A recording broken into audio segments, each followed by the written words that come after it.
अस्सलाम वालेकुम नाज़रीन, मैं हूं आपका होस्ट मोहम्मद शफीक। आप देख रहे हैं एशिया एक्सप्रेस।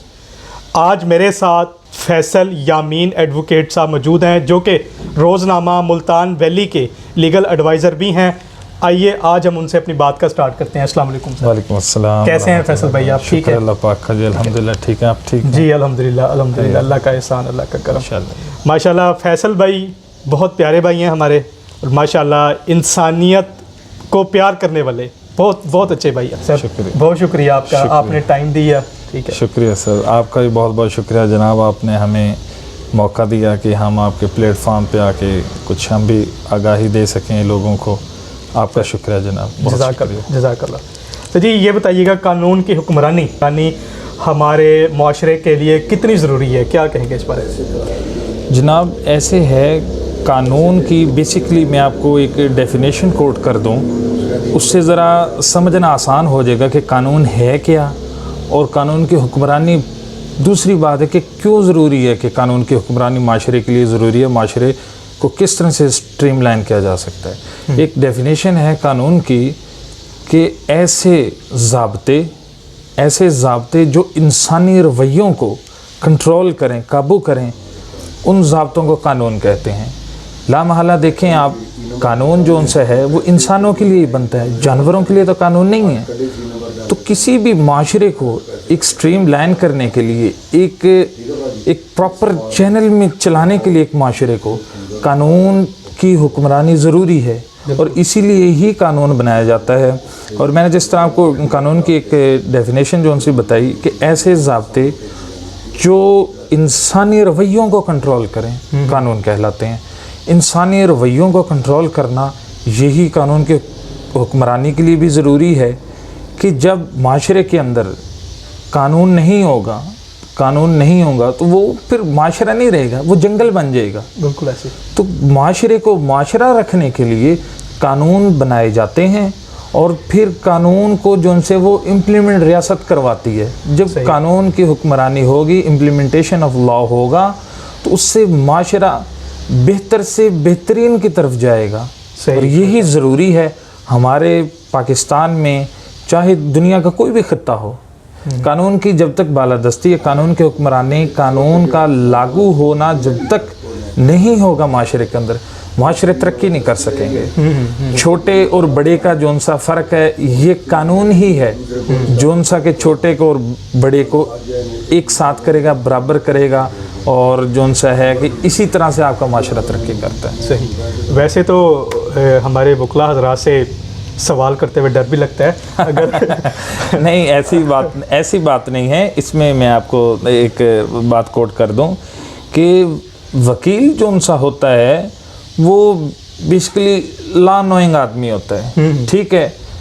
तो जो आदमी कानून का, एक वकील है, वो तकरीबन 17 साल की कंटिन्यूसली एजुकेशन करता है। उसके बाद इंटर्नशिप के उसका कुछ पीरियड होता है, लाइसेंस आने तक तकरीबन 18 साल लग जाते हैं कि वकील को। तो जिस शख्स ने 18 साल तक मुसलसल एक तालीम हासिल की हो, प्लस फिर 3 से 4 साल मुसलसल जो सा कि उसने पढ़ा होता है कानून को, उसके बाद वो इस पेशे के अंदर आता है। अब जो शख्स कानून जानता है, वो अपना हक गस्ब होते जब देखता है तो वो अल्टीमेटली वो रिएक्ट करता है। बस उसी रिएक्शन को जो उनसे है कि वो शायद आप लोग इस तरह फिर उसे डरना चाहिए ना, फिर उसे समझ के साथ, उसके साथ सवाल समझ-बूझ के साथ उसके साथ बोलना चाहिए, उनसे सवाल जवाब करना चाहिए। आप ढके छुपे लफ्ज़ों में ये कहना चाह रहे हैं आप? नहीं, वकला भी आपके भाई होते हैं, ऐसी बात नहीं है। बस अपने हकूक गस्ब होते हुए एक वकील बर्दाश्त नहीं करता है। वो अल्टीमेटली एक उसका रिएक्शन होता है, जिसे कम्युनिटी फिर थोड़ा सा वो एग्रेसिव मूड या कुछ इस तरह कह देते हैं। सर बहुत थैंक यू, ये आपकी मोहब्बत है। जज़ाकल्लाह जज़ाकल्लाह। अच्छा, पाकिस्तान की तामीर और तरक्की में वकला का किरदार कितना ज़रूरी है, आप क्या समझते हैं? देखिए शफीक भाई, एक बात याद रखें, जो लॉ नोइंग आदमी होगा वो पाकिस्तान ही नहीं, किसी भी खित्ते में दुनिया के हो, लॉ नोइंग आदमी जो सा है ये एक बेसिक फैक्टर होता है किसी भी माशरे की तामीर और तरक्की में किरदार अदा करने के लिए।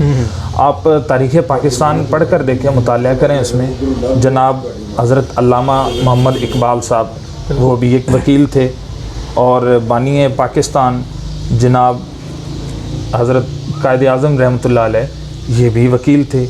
मकसद कहने का ये है कि जो लॉ नोइंग आदमी होता है उसने फ्रंट से लीड करना होता है नेशन को, ठीक है, सही, फ्रंट से उसने लीड करना होता है नेशन को। इसी तरह हमारी जो सी है तारीख़ अगर हम उठा के देख लें तो हमारे वकला हजरात या फिर कोई भी हमारे लॉ नोइंग पर्सनैलिटीज़ हों, उन लोगों का पाकिस्तान की तामीर और तरक्की में बेशबहा किरदार रहा है। इस मुल्क के ऊपर किसी किस्म का भी कोई मामला मसला जब भी बना है, हमारे ये लोग फ्रंट पर आपको नज़र आएंगे। तो बेसिकली मैं ये समझता हूँ कि वकला जो उनसे हैं या हमारे लॉ ग्रेजुएट्स जो उनसे भी लोग होते हैं, ये सोसाइटी की क्रीम होती है। ये सोसाइटी की क्रीम होती है। तो ये जब सोसाइटी की जिसे हम क्रीम कहेंगे, यही लोग होते हैं। ये बहसीत वकील, चाहे मैं हूँ, चाहे मेरे सीनियर्स हैं, मोस्ट सीनियर्स हैं, या हम लोगों की वैसे भी रिस्पॉन्सिबिलिटी बनती है कि जो शख्स लॉ नोइंग है वकील की शक्ल में, उस पर ज़्यादा रिस्पॉन्सिबिलिटी बनती है। वैसे पाकिस्तानी तो सबका है कि वो अपना अपना पार्ट प्ले करें, लेकिन वकला जो उनसे हैं लॉ नोइंग लोग होते हैं, इसलिए उसी हिसाब से इन पर ज़िम्मेदारी भी ज़्यादा है कि ये अपना पाकिस्तान की तामीर व तरक्की में जो उनसा है बेहतरीन तरीके से फ्रंट लाइन पे आकर किरदार अदा करें। सही, जो कि अल्हम्दुलिल्लाह वकला कम्युनिटी कर भी रही है। सही सही। हमारे नौजवान जो वकील बनना चाहते हैं, जो वकालत के शोबे में आना चाहते हैं, इनके बारे में आप क्या कहेंगे कि उन्हें आना चाहिए या नहीं आना चाहिए? देखें जी शफीक भाई, इसे तो प्रोफेशन ऑफ लॉर्ड्स कहा जाता है, तो नवाबों का पेशा है और आना चाहिए। क्यों नहीं आना चाहिए? मैं तो ये कह रहा हूँ बल्कि माशरे के हर फर्द को लॉ नोइंग होना चाहिए, लॉ नोइंग होना चाहिए। और जो नौजवान इस पेशे के अंदर आना चाहते हैं, बहुत वास्ट फील्ड है ये। देखें, आपकी प्रोसिक्यूशन डिपार्टमेंट है, आपकी जुडिशरी है, सबकी बेस जो उनसी है वो एक आदमी जब लॉ ग्रेजुएट होने के बाद लाइसेंस लेता है, वकील बनता है, एडवोकेट बनता है, उसके बाद 2 साल की प्रैक्टिस लाजमी होती है। आप किसी डिपार्टमेंट के अंदर as a law officer apply कर दें, आप अपने इल्म के हुनर को निखारें, आप 2 साल के बाद जो उनसे जुडिशरी में अप्लाई कर दें, आप सिविल जज के तौर पे आप करियर को आगे बढ़ा सकते हैं। और हमारे प्रोसिक्यूशन के डिपार्टमेंट में आप जा सकते हैं। ADPP आप जो उनसे है कि 2 साल की प्रैक्टिस ज़रूरी होती है, वो करने के बाद आप अप्लाई करें, अल्लाह ताला हिम्मत दे, आप उस डिपार्टमेंट में जा सकते हैं। तो ये बात है कि किसी भी फील्ड में जाने के लिए लॉ एक बहुत वास्ट फील्ड है। एक सिर्फ वकालत ही नहीं हमारा एम होना चाहिए, ये बेसिक स्टेप है, इनिशियल स्टेप है। ये इनिशियल स्टेप है, ये हमें लेना पड़ेगा क्योंकि प्रैक्टिस मस्ट होती है इन किसी भी फील्ड के अंदर अप्लाई करने के लिए। तो प्रैक्टिस के बाद आप इस पेशे के अंदर आएँ, उसके बाद आपको देखें कि आप अपना ठीक इसमें चल रहे हैं या आपका दिल इसमें है, कंटिन्यू करें, वरना आप एग्ज़ाम दें। आप जुडिशरी की साइड पे आ सकते हैं, आप प्रोसिक्यूशन की साइड पे आ सकते हैं, और लॉ ऑफिसर्स के भी हमारे जो उनसे एग्ज़ाम्स होते हैं, आप लॉ ऑफिसर किसी भी डिपार्टमेंट में एज ए लॉ ऑफिसर जा सकते हैं। तो एक बहुत वास्ट फील्ड है ये। सही। लेकिन वकालत जो उनसे है ये एक इनिशियल स्टेप होता है, ये इनिशियल स्टेप है, ये हमें लेना पड़ेगा। उसके बाद बहुत वास्ट फील्ड है लॉ की, आप किसी में भी जा सकते हैं। उसके लिए आपको जो उनसा है वकील बनना ज़रूरी है। इसलिए जो शख्स अपना इन फ्यूचर किसी भी इन इदारों में देखता है कि मैं जाऊँ, उसे फिर ये इनिशियल स्टेप लेना पड़ेगा।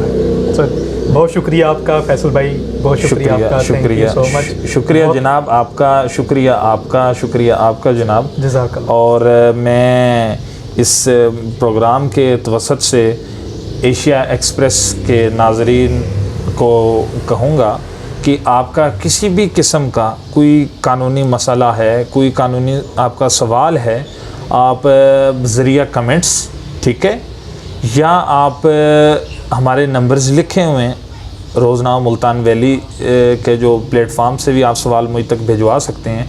कोई भी आपको किसी किस्म की कानूनी रहनुमाई चाहिए हो तो इंशाअल्लाह ताला हम हाज़िर हैं। सवाल जवाब की शक्ल में भी आप कॉल भी कर सकते हैं, मुल्तान वैली के तवस्सुत से भी रब्ता कर सकते हैं। इंशाअल्लाह हर तरह की आपको लीगल असिस्टेंस फराहम की जाएगी इंशाअल्लाह ताला।